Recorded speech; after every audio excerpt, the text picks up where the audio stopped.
1,000 better 1,000 stories. better stories. 1,000 better stories. 1,000 better stories. Welcome to 1,000 Better Stories, the Scottish Communities Climate Action Network's podcast, sharing stories of community-led climate action in Scotland to help us all imagine a better and fairer future beyond the new normal and transform what we think is possible.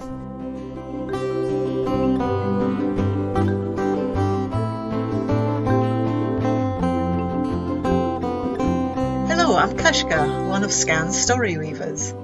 In today's episode, I speak to Alette Willis, one of the researchers involved in the Shifting the Narrative project funded by the British Academy and carried out by researchers at the University of Edinburgh, with SCCAN as a partner. The project investigated how traditional storytelling can help communities achieve place-based climate action. So right up our alley, exactly what we're interested in. Alette shares her wider experience around using narrative work to drive change in communities, along with the key findings from this recent project, ahead of the publication of the official report in October. So we've got a bit of a scoop here. We started our conversation with her introduction. Hello, listeners. I'm Alette Willis. I am a senior lecturer at the University of Edinburgh, where I've been heading up a research project looking at how community-based storytelling can help to shift people, organizations, communities, and society towards reducing their carbon footprint and dealing with climate change. So that's one hat I'm wearing today. And actually through that, I have gotten involved with the Story Circle for SCCAN itself.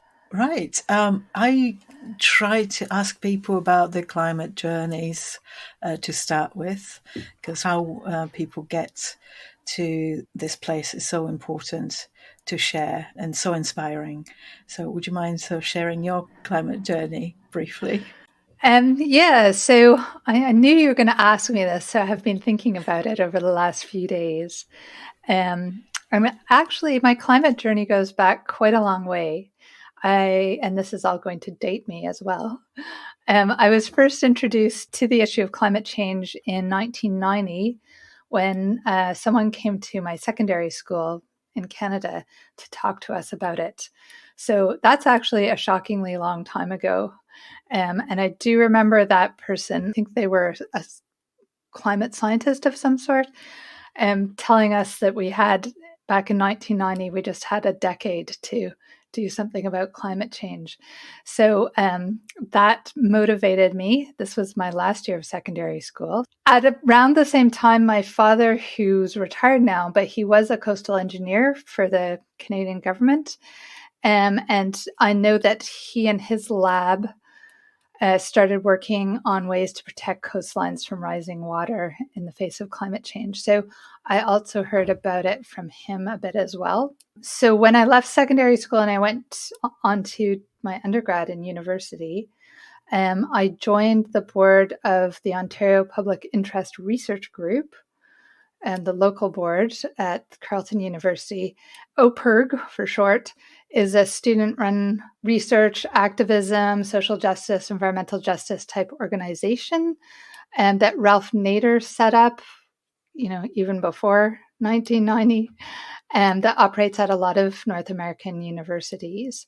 And so through OPIRG, I did a lot of sort of social justice and climate change work, ecofeminist work in the 1990s and into the 2000s. That was kind of the next stage. And then I have a PhD, which is how I've ended up working at a university. My PhD is in geography. And when I started that PhD, Canada has different scales of governments. And so I was looking at climate change activism and the scale of government. So that's what I was starting to do in the 2000s. And I was, going to do kind of a political geography study of that. And I had a bunch of interviews lined up with key activists in Canada. And then one of the key climate change activists at the time in Toronto, who I was going to interview, took his life before we were going to do the interview. And around the same time, a colleague at OPIRG also took his own life. And that whole issue of mental health and activism and climate change kind of became more important to me to study at that time. I think there's kind of this idea that eco-anxiety is a new thing, but it's not. It's been around for a long time, and activists have I think, had to deal with burnout and mental health issues and stress and all that distress for probably a very long time. That's kind of when I shifted focus from that, more government activism policy focus to the more, if I can say, human level of climate change and climate change activism. Wow, what a powerful story. Now, on your website for your podcast, Restoring the Earth, it's a fabulous title, by the way. Absolutely love it. You say that you work with stories and people to transform the world into one where every being can thrive. Do you remember when and how you realized the power of stories to drive such change? I've always kind of had twin interests. The one kind of that always felt more practical and was, about activism and about what I was studying at university, what I was going to do for a livelihood, etc., and then stories. So I love stories since I was a kid. I read tons. I was one of those kids with the flashlight under the duvet after lights out, reading till the wee hours. And I think even as a kid, I recognized that, the books I was reading, and I was mostly reading fiction, definitely reading kind of story books that had stories to them, that these were the things that were influencing my ideas about the world, my values. And I can still think back to books in childhood that were really important to me. The very first chapter book I read in primary school was a book called Owls in the Family, which was actually a nature memoir by Canadian author Farley Mowat about when he was a kid. So it was, a nature memoir written for kids, and about all of the animals he rescued in his house and yard in Saskatchewan. So for the longest time, that's what I wanted to do, rescue wildlife. And then actually a lot of fantasy stories. Ursula K. Le Guin has been my hero from, about age 10 when I first read The Earthsea. And I used a quotation from her as the introduction to my PhD thesis. She used stories to explore new possibilities, and that really kind of opened up that idea for me. And so I pursued writing alongside my more serious pursuits, or what felt like my more serious pursuits. And by the time I started my PhD, I published a few science fiction stories. So I knew for myself that stories, writing them and reading them was really important to me and my values. And it was actually my PhD supervisor when I kind of came to her and said, I don't want to finish this project on policy and lobbying government and blah, blah, blah. I just don't want to do it. She introduced me to these ideas around narrative identity. They've been around for about a decade at that point in sociology and psychology. And that was largely because her son was studying that in social work. So she basically passed on what her son was reading in social work to me in geography. Together, we started to think through these ideas of thinking with stories and how story relates to identity and values, and how we use stories to make ethical decisions on bigger and smaller scales. And that got me excited about my PhD again so that I could finish on a slightly different topic than I'd started on. Brilliant. Stories to the rescue. Yes. Love that. That's great. So we came together today to talk about findings of your project, the Shifting the Narrative project you referred to in your introduction, which looked into the role of storytelling in supporting communities to achieve place-based climate action. Can you elaborate on why shifting the narrative? Why is that important for community climate action? So I think one way of looking at what's going on in the world today is to see that we are dominated by what some social scientists have called meta-narratives. So we're dominated by these things that are bigger than a story, hence the word meta, and also narrative being a little more general than a story is. So these are the stories about the world that have mostly Western origins and have come to dominate the globe through the West's domination of the globe. So some of those meta-narratives would be the story of progress or the narrative of progress. And there's a whole bunch of stories that kind of are attached to that meta-narrative of progress. So that being the idea that everything's always going to get better. The West is developed, the rest of the world is not developed. Everyone needs to become like the West. So that trickles all the way down to how we understand ourselves as individuals as well. I think the story of what it is to be a success is very much part of that meta-narrative of progress. To be a success, we should always be getting promoted. We should always be getting more money, more jobs, more consumer goods, bigger house. And so a human should also always be progressing in that same way. Patriarchal meta-narratives as well, meta-narratives about race and about white supremacy, et cetera, et cetera. You can think of that whole tangle, meta-narratives around humans dominating the world and having the right to do whatever they want with the rest of the planet and other organisms and sometimes other human beings. So those kinds of things that we sometimes don't even notice because they are like the air that we breathe. We just live within this context, especially in the West. But these meta-narratives stretch out and dominate pretty much every centimeter of the planet through the impacts that the meta-narratives have on people's behaviors, on corporate behavior, etc. So if we see these as meta-narratives, as in their ideas, they're not true in the way of basic laws of physics, for example, then we can think that they're changeable then. We could tell different stories about what it is to be a human alive at this time on planet Earth. And we could get that story out there, get more people listening to that story, have that story become more common so that it feels like, at least in some places, in some communities, that's the air that we breathe in, and that would support us to living different lives and having different values. So it's trying to challenge those big meta-narratives, but usually at a community scale or an organizational scale or an interpersonal scale. So how do those big stories play out in our own lives, in our communities, in the organizations that we're a part of?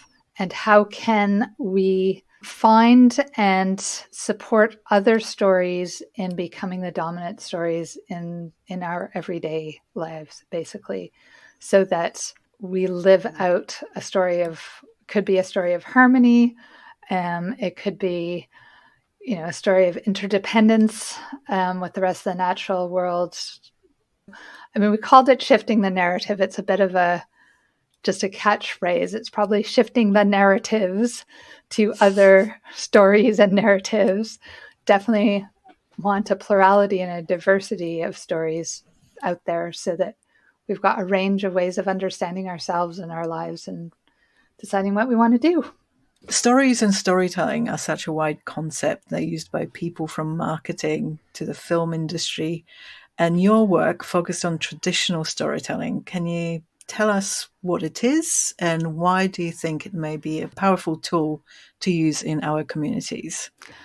Yeah, so we kind of settled on that phrase, traditional storytelling. There's not really a phrase that everyone who kind of does the same thing around this area agrees on. And so we don't want to, be empire builders by saying you have to call it traditional storytelling, but this is kind of how we decided to phrase this. So we wanted to go to the roots of story.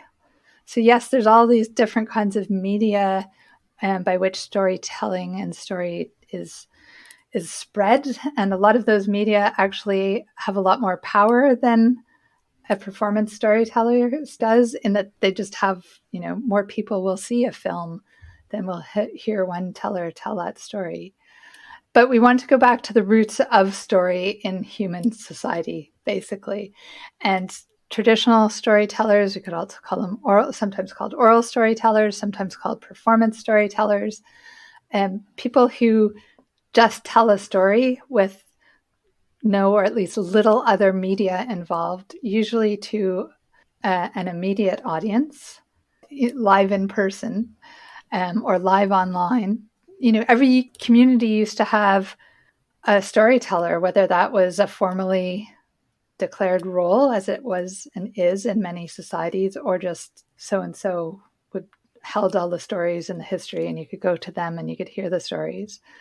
We were specifically interested in the community scale, as I know SCAN is as well. There's something about the community scale that enables people to get involved, that enables communications to be directly relevant to people, I think.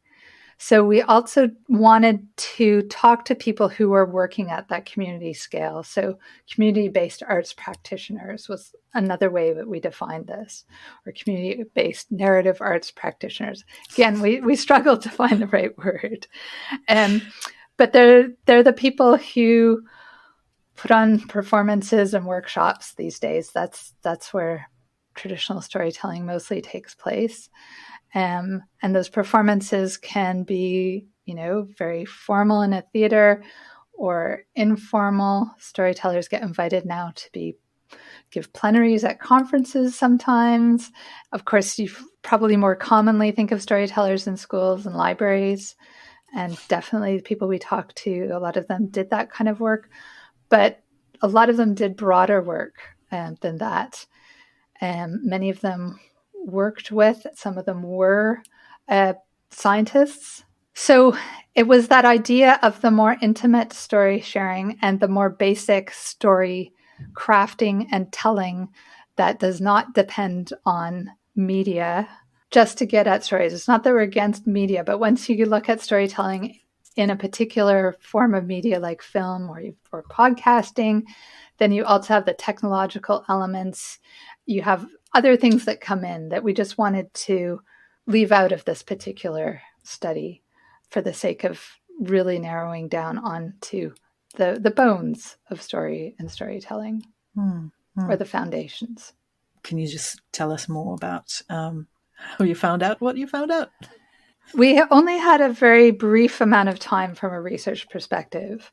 We had half a year, 6 months. So we focused on doing a 2-part survey. So we identified people who worked with story in this way. So we were looking for people who'd done it for a number of years, had a chance to think about it, and would be able to give us some reflections on their practice, basically. And so we sent them an initial survey, and then we looked at their responses, and then we sent another survey that asked for their reflections on some of the patterns we were seeing or for further information. And we also interviewed 7 people in the UK. The 4 of us also attended events, workshops, performances, conferences, that sort of thing, to take notes, field notes about those events, about looking at those events, experiencing those events live in person as researchers, and looking at how we could see what was coming out of the surveys and the interviews being played out in front of us. So you mentioned there were 4 of you. Could you maybe introduce your collaborators on this? With me on this project were Arno Verhoeven, who is at the Edinburgh College of Art. He's a senior lecturer there, and he is a designer, and he runs a sustainable design postgraduate program and is really interested in how stories play out in design. So he came to it from that perspective, and he will be presenting a paper in Chicago in November that feeds into sustainable design from what we've learned from working with storytellers. And then we had 2 colleagues from the Moray House School of Education, Eula Hildman, who was our research fellow and did a lot of the work on the project and did all the interviews. And she's particularly interested in outdoor education, which she offers a lot of training in. And she's recently presented on this project to an outdoor education conference. And then Ramsey Afifi, who's also at Moray House, and he teaches on the postgraduate teacher training program that's offered there. And so he has been taking what we've learned on this project and feeding it into teaching his students, who will go on to be secondary teachers in Scotland and beyond. So that's the four of us. I've already introduced myself working on the project. So yeah, a really interesting interdisciplinary group, and we've been learning from each other as well. What about the findings? What did you guys find out, and were there any surprises, pleasant or otherwise? Yeah, so we've done an initial analysis, but this work will be ongoing beyond the funded period. Each of us has our own particular interests, so people have all been looking at it differently. So I'll be mostly talking from my own perspective here. So we found a few interesting things that I would bring up here into this audience. One of the things is people are working with storytelling in a whole range of different ways, making story activism kind of interventions in pubs, bringing stories there that wouldn't necessarily normally be heard there to start off conversations. And people were performing stories, running workshops. A lot of people did storytelling outside. People were involved in training up activists and environmental scientists in their areas in how to work with story to communicate more effectively with the public. So there was a lot of really interesting ways of working with story in community. I think one of the things that did surprise me was how many people do use traditional stories, and that would include things like fairy tales, for this kind of work, both with children and with adults. So I think I would have expected more of the people we talked to would be creating their own stories using science or telling personal stories. And there certainly were people working with those and working really well and creatively with those. But it did surprise me how many people were drawing on myths, fairy tales, traditional stories. It surprised me at first, but I can see now, those older stories often have connection to place and to animals and plants at their heart in a way that maybe contemporary lives and contemporary stories don't have as much of. And they're also quite good at evoking wonder and awe that many storytellers thought was important to bringing about changes, shifting the narrative. So that was an interesting development. And we've compiled a list of individual stories that people have recommended, and I can share that with you. I was also quite intrigued by people characterizing storytelling events as temporary communities. I really liked that. So the idea that by holding an event where a story is told, everybody is sharing in that event. They're there, if it's in person, in their bodies with each other, and they're sharing an imaginative story experience in their minds. And this brings people together in quite a fundamental but brief way, and the importance of this on experiencing that kind of community. Well, at the same time, there is an emphasis on not having too clear. This is also kind of an interesting thing from a communication perspective. Almost all storytellers, minus one of the people we engaged with, were adamant that a story should have some ambiguity to it, that you should never weigh a story down with a moral or with too clear a message. And that is part of what makes story work, is the ambiguity. And I think that's quite different from some of the other ways we think about communicating on climate change and nature emergencies and things like that. Why do you think what's the reason for that? Well, there's a research center in the University of California that looks at political narratives and has kind of been the leader in looking at the way political stories are told, not through fairy tales or things like that, but through politicians' speeches, journalism, and that sort of thing. And so Paletta is the name of the woman, Francesca Paletta, who runs that center. And in some of the research they've done or that they cite, they look at if people feel they're being manipulated, they become distrustful of the source of the information and the information itself, the story itself, and do not get themselves immersed in the story. The more immersed a person is able to be in the story, to feel that story as a virtual experience, to empathize with the characters, to imagine themselves into those characters' situations, the place where they are, things like that.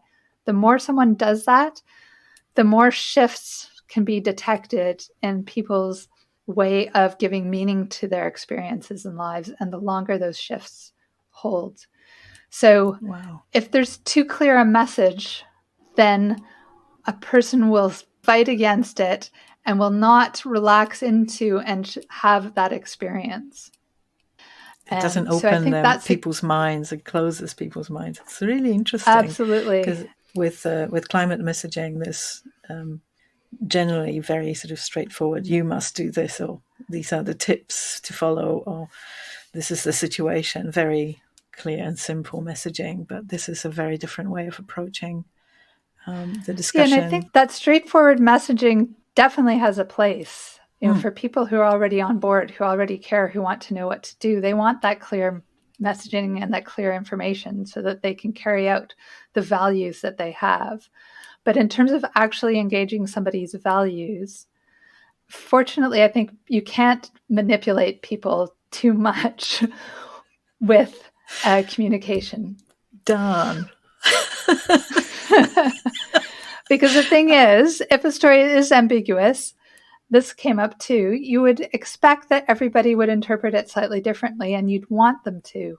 And that again was seen as an important part of why stories are important to humans, communities, societies, so that they're open enough that people can think with the story. And this is a term that sociologists sometimes use around the field of narrative ethics, so working with stories and ethics. So people think with stories, they bring their own issues, their own questions, either consciously or subconsciously, to reading or hearing or watching a story. And then somewhere they'll be mulling over, how is this relevant to what's important to me right now? And that is where the shift happens. The shift happens in the audience, in the listener. That's where the shift happens.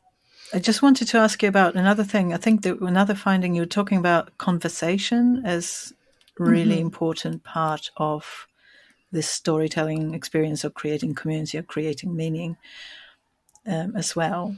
Yeah, so that was the third important thing that we found that also connects to the others, and that was dialogue. And we had used the word discussion, and so many people we engaged with did not like the word discussion. They wanted it to be dialogue. And I agree with them that dialogue is the more pertinent term for it. So an exchange between people.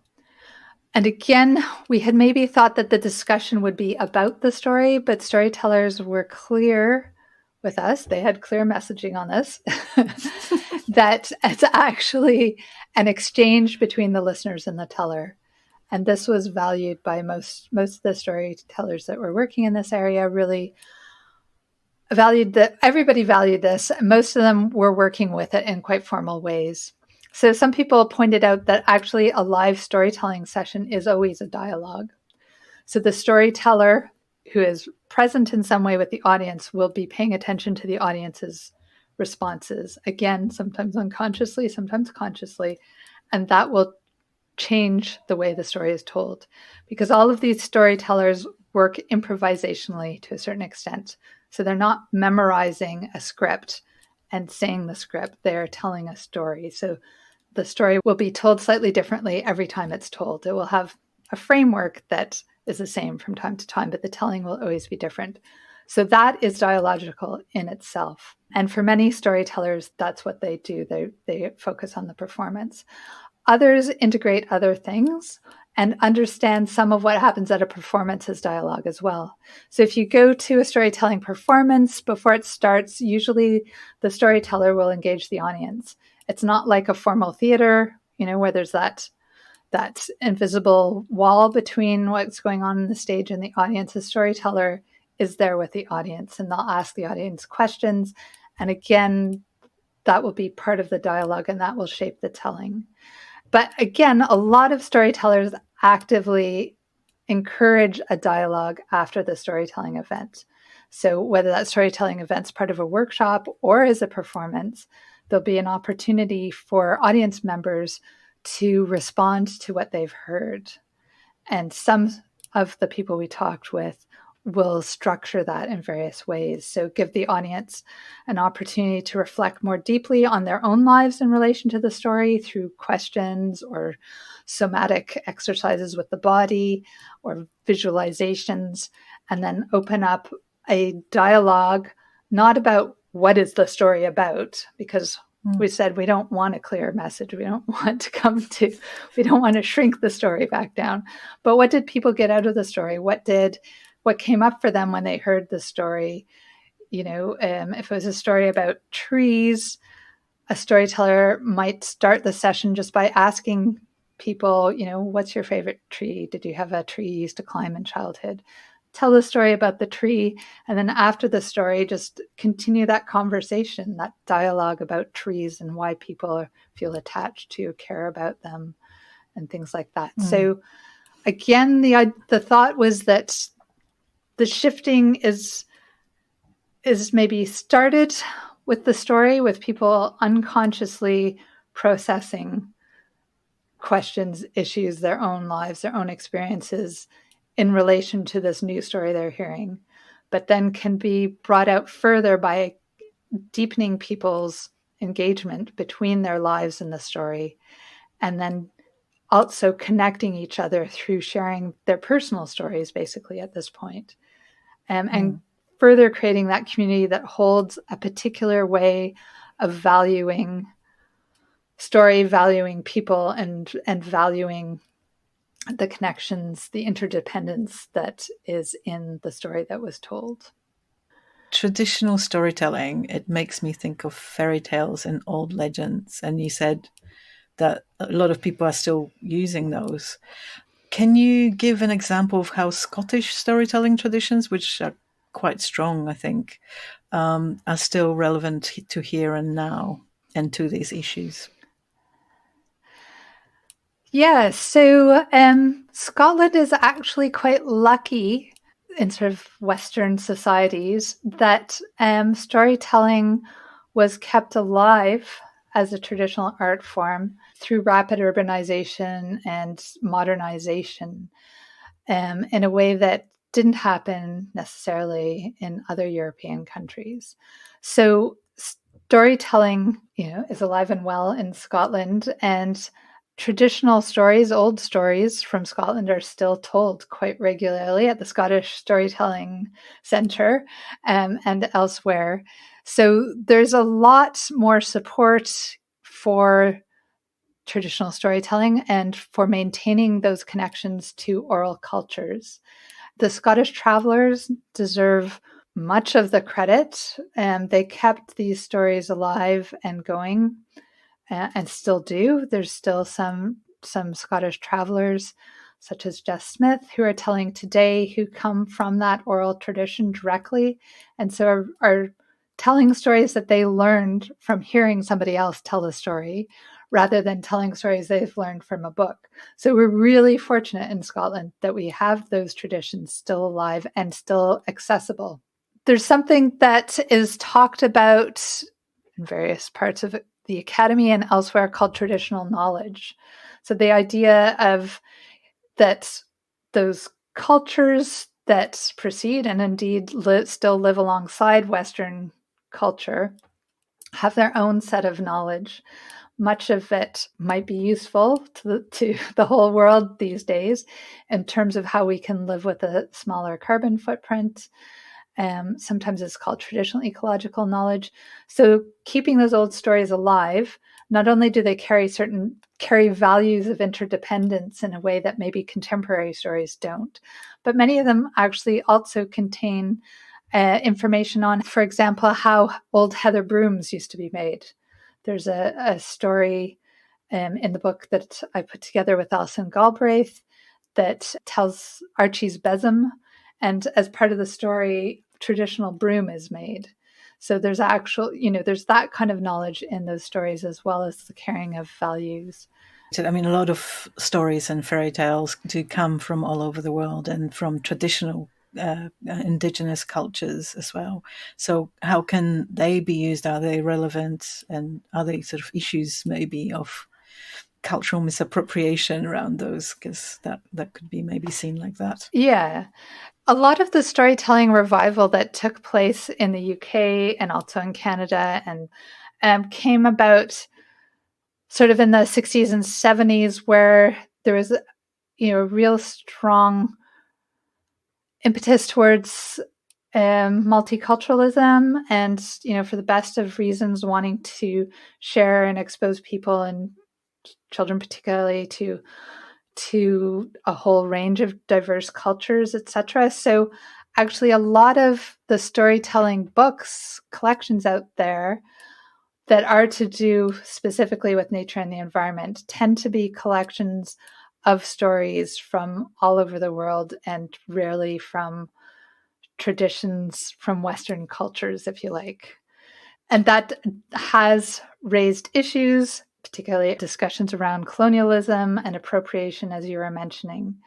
And again, within this community, there's not really a consensus. There's a broad range of opinion on this and of ways of working with stories. Everybody, of course, agrees that if you work with a story from another culture, you do so as respectfully as possible.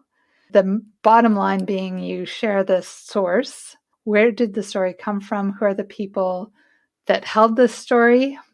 How was that story collected? So if you can find out something about how that particular collection came to have that story in it, that can be an important consideration to make.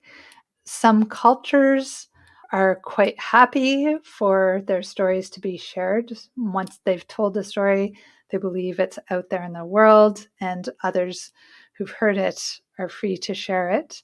The Scottish Travellers take that perspective for the most part. Other cultures, often that have experienced the real brunt of empire, of colonialism and neocolonialism, are understandably not wanting other cultures to share their stories indiscriminately. There's also kind of this international level of storytellers that tell all over the world and are quite well known internationally. And they often have connections and have gifted each other stories from their own cultures. So they've got that personal, interpersonal relationship to the people and the cultures that they've got the stories from. But yes, that can be quite a controversial subject. That was probably the most controversial subject that our study engaged with. There are many good reasons why people share stories from other cultures, so it might be the only way that that particular community is going to get exposed to other cultures, and to just tell stories from within that community could risk kind of insularity, stagnation. Best case scenario, somebody from another culture comes and shares a story with you. Yeah, I don't know if I should say diverse storytellers to your community. Yes. You can't always do that, but that's a good but this is where media does come in. There's a lot of storytellers have their own YouTube sites. So if you're interested in stories from a particular culture, you can go onto YouTube and you can find people from that culture telling those stories. I'd like to ask you about responses you got to one of the questions you asked the storytellers.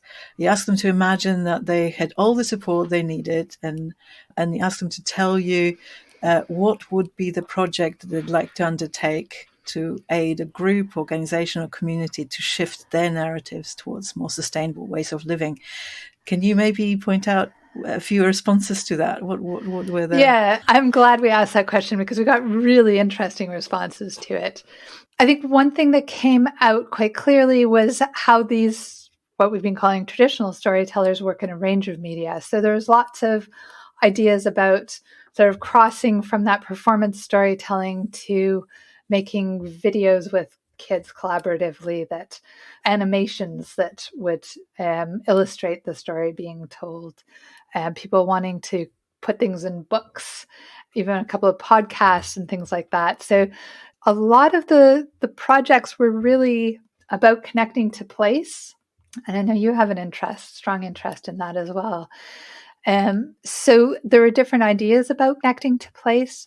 One that sticks in my memory was this idea of integrating conservation of hedgerows with stories and art, so that it's not just about conserving a hedgerow, but kind of culturally and narratively reconnecting the community to that hedgerow and to the idea of hedgerows as part of a healthy, happy community and landscape.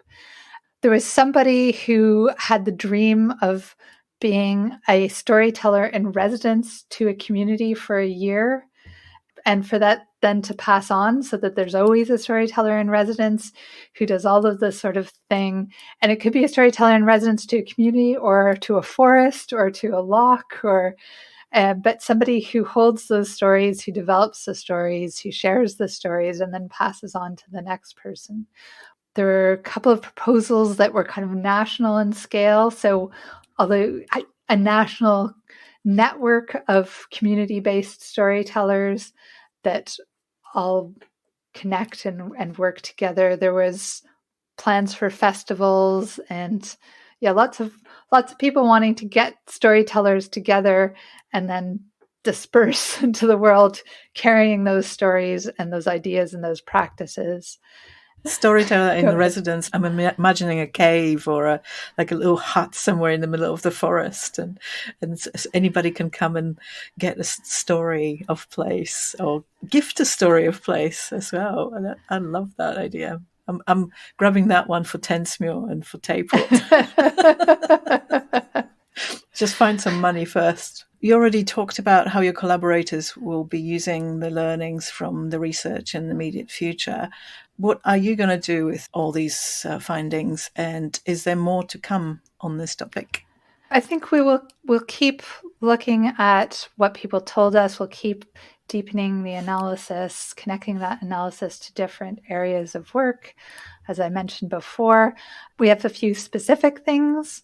So the report that we gave to the British Academy, which was our funder, thank you to the British Academy for funding us.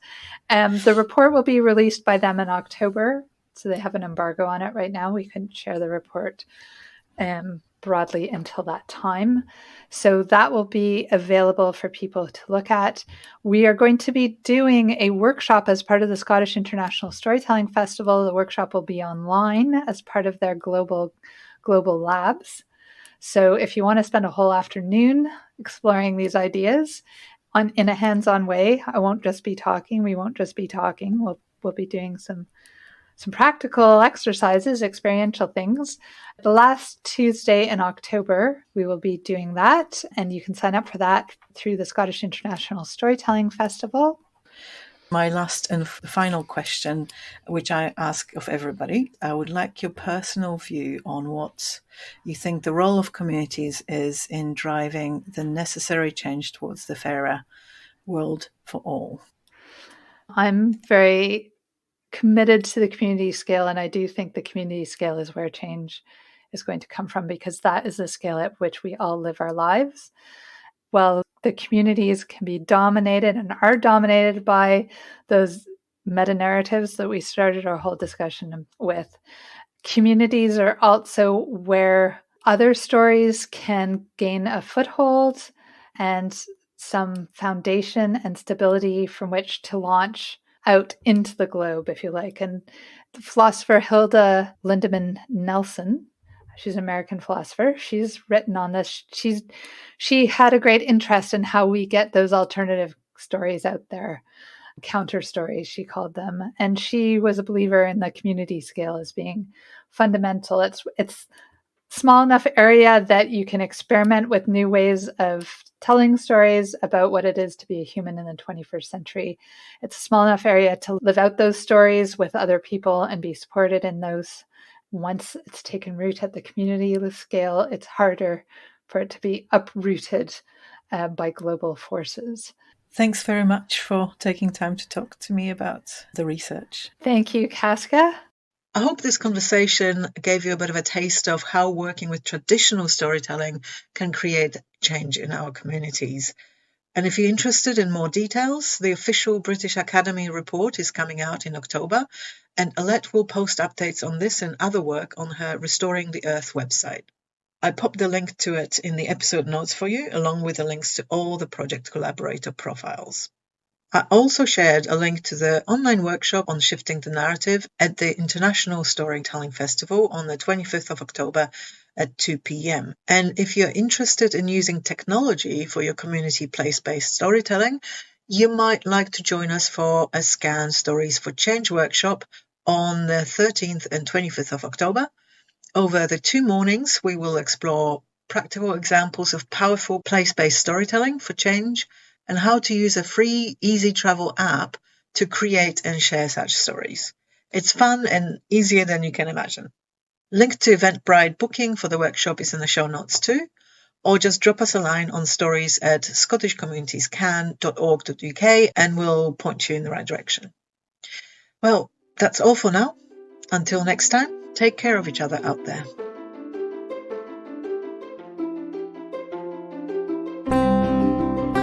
Thanks for listening. If you enjoyed this episode, please give it a like and maybe even a review.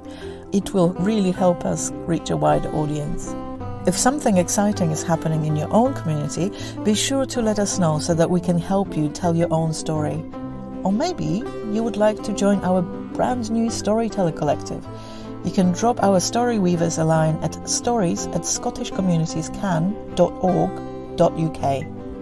To keep up to date, check out our website at scottishcommunities.org.uk or find us on Twitter, Facebook or Instagram, or simply sign up to the newsletter.